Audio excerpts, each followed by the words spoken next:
the James Weatherly Servant's Heart Award.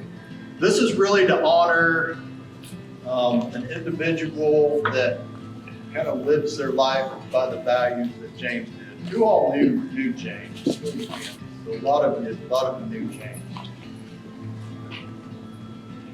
This is really what James stood for and how he lived his life, and how he took care of his customers. He was a strong man of faith. He was a just true family man, and he was everybody's friend. I mean, he was just a great human being. Service, our number one core value is service to others. We exist 100% to serve our members, and our vendors are part of that service. So service, he was all about it.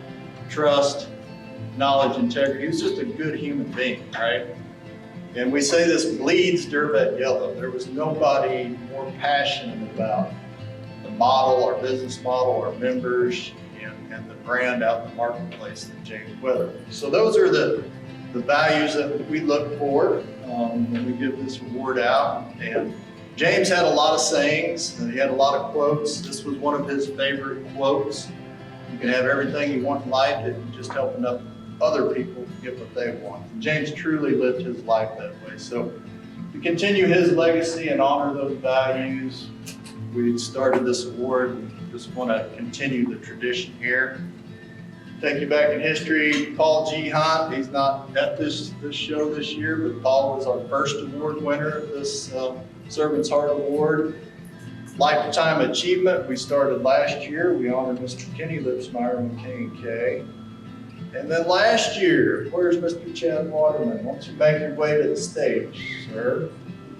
So last year we honored Chad Waterman, who also carries those same values day in and day out. And I watched this guy, I don't know how many years ago, a young gentleman, Jake Masterson. You RJ Matthews folks know Jake.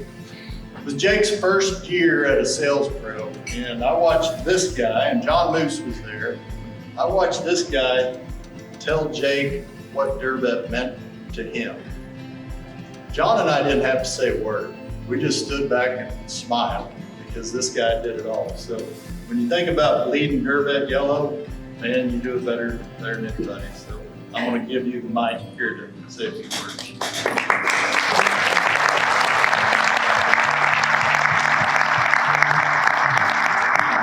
Thank you very much. I told Todd earlier, he asked if I wanted to say a few words, and I said, yeah, I would. And I said I had a really short speech, and that I try not to ad lib. And I forgot the speech.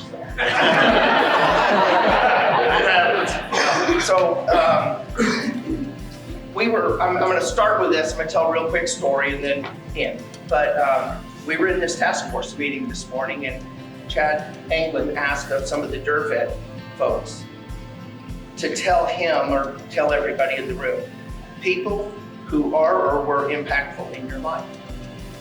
And I wrote that down. And right then I said, well, I'm not going to do my speech. I'm going to mention this. Who has been impactful in your life? I think everybody has a person that you can look back on.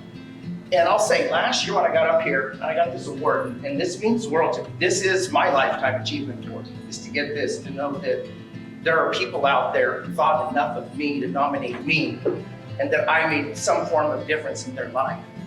And I, like James was saying, there's no better award that a person can win. And so I took the award, and I was very thankful. And I just wasn't so sure that I deserved this award. And about a month after I got back home, I was down at the city park. Me and my wife took the dogs, and I ran into a kid that probably 35 years ago was working for me. I was running a small chain of feed stores, and I helped this kid. And he didn't know how to balance a checkbook. For those that you were young, it's a piece of paper, right? He didn't know how to do that. He's overspent. He was getting overdraft notices. He was just in all kinds of trouble. He had a baby on the way. And every night after work, I'd just sit there and I'd help him balance his checkbook, and I'd help him coach him into what he needed to do to get his credit score better and to do everything. I haven't seen him since. Matter of fact, I helped him get a job that would further his career beyond working at the feed store. And after I got that award, I'm walking through the park with my wife and our 2 dogs. And this guy's like Chad Waterman. And I looked up and I was like, man, I know this kid. And I say kid because he's younger than me.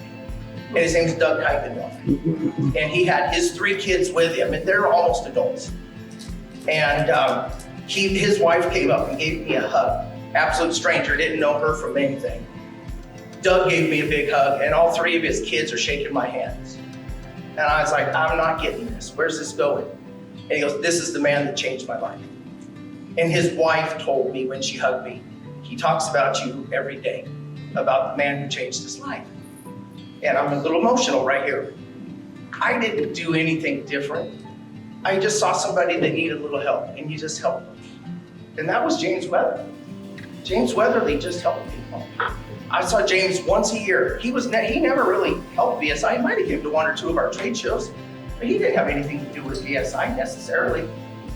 And yet, every year, and I think I've missed 1 sales pro, but every year I come to sales pro, and James Weatherly was there, and he always found the time to get me to the side for 10 or 15 or 20 minutes. And just that amount of time with that man made me feel like the most important person, because he actually heard me, he saw me, he understood me. And when I won that award, it shocked me to my core. I was probably stuttering. I have no idea what I said. But it really meant a lot. And, I've reflected and VSI was always really big for years and years about doing plaques. Everything, you would get a plaque for it. And so I was looking at my office wall, and I've got 15 or 20 VSI plaques for most growth, highest sales, highest margin dollars, whatever. And I've got about the same for DerVet. Top sales. I was pretty fortunate to have a territory that really allowed me to do well with DerVet. So I had a lot of fun selling DerVet for a long time. And I really did enjoy selling DerVet. It kind of sucks being off the road now, and I just get to live through the sales reps. But I looked at that wall, and that's just wallpaper. It was cool to win it, but it doesn't go anywhere with you. And the Servant's Heart Award will go someplace with me for the rest of my life. I mounted it right to the right of my desk, so that every time I'm on a call or every time oh my goodness, I need to take a deep breath, or it's 10 o'clock in the morning and I think I need a drink. I look for the wall, and it's a picture of Paul G. Hunt and Kenny Lipsmeyer and myself holding our awards there. And that's what's hanging on my wall, and it reminds me every day to be a better person. So I just want to finish with this and thank you, and I didn't have this too bad here. But think about people are in your life that have impacted your life. And are you one of those people who are impacting somebody else's? That would go a lot further than any other awards. But anyways, that's it. Thank you very much. I appreciate it, and I hope you have a wonderful evening.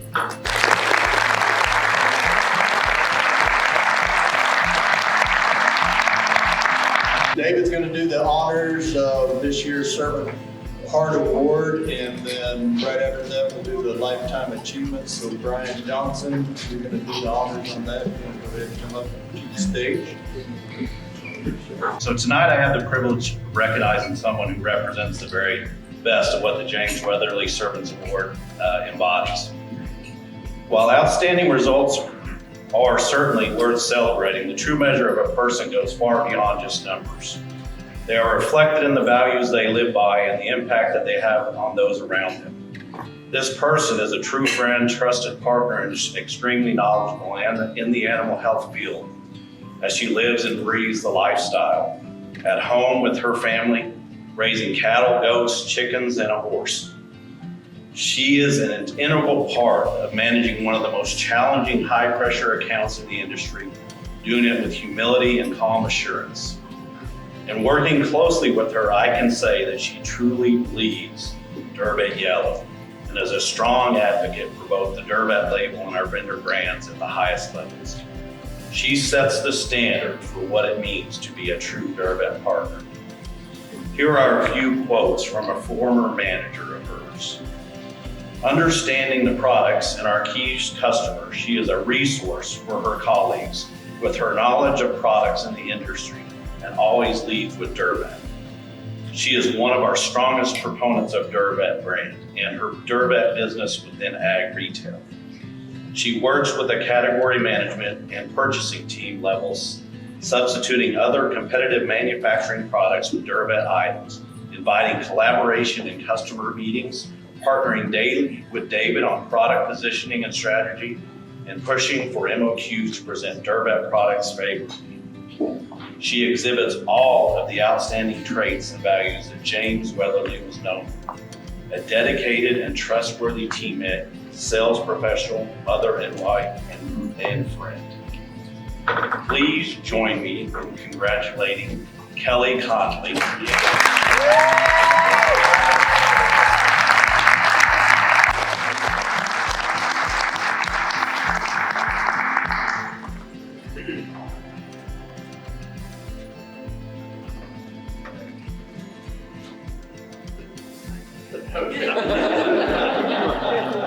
All right, so Kellie is not going to say anything. Made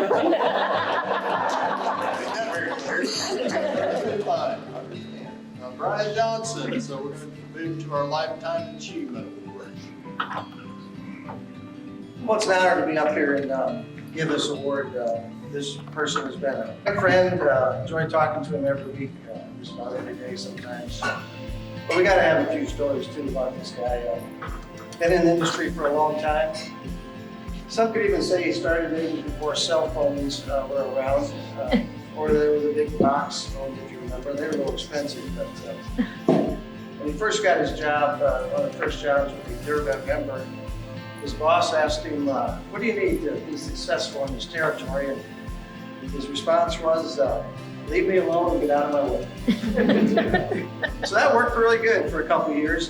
And he continued, and as time went on and the territory's growing, he thought, well, I'm gonna have to go ask for a couple of things. So he wanted two things. He wanted a cell phone. But as I said, this is when they were just getting started and they were a little expensive, and the boss says, no, we can't do that. But he went out and bought one of his own because he saw the value of the cell phone and not having to stop at the phone booth every time. But the other thing he wanted was a box truck.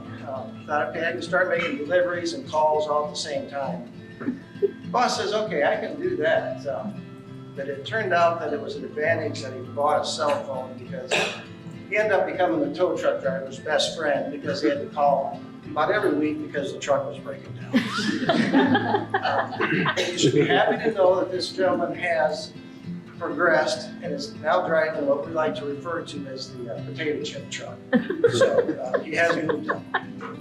But anyway, this gentleman, he enjoys this event. He enjoys it so much that he's been to every single one, 26 in total. So think about that, 26 consecutive sales pros. He sees the value, he's looking for products constantly that can benefit his customers. And sometimes it's not only products, it's the service you provide outside of that you make no money. And one of those services he provides, a lot of his accounts are in the Amish community. So their mode of transportation is horse and buggy. And so you're not always able to travel long distances. But as a service, one of the traditions is every guest at a wedding gets candy bars. So he hauls candy bars for his customers for these weddings, just as a service. No charge, no fee, just a service to gain their loyalty. So, and I guess the last comment, Durvet, he loves Durvet.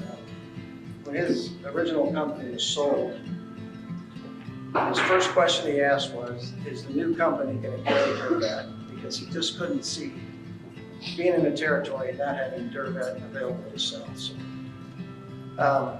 my honor, good friend, like I said, Phil Bendorf for Pet and Poultry Supply.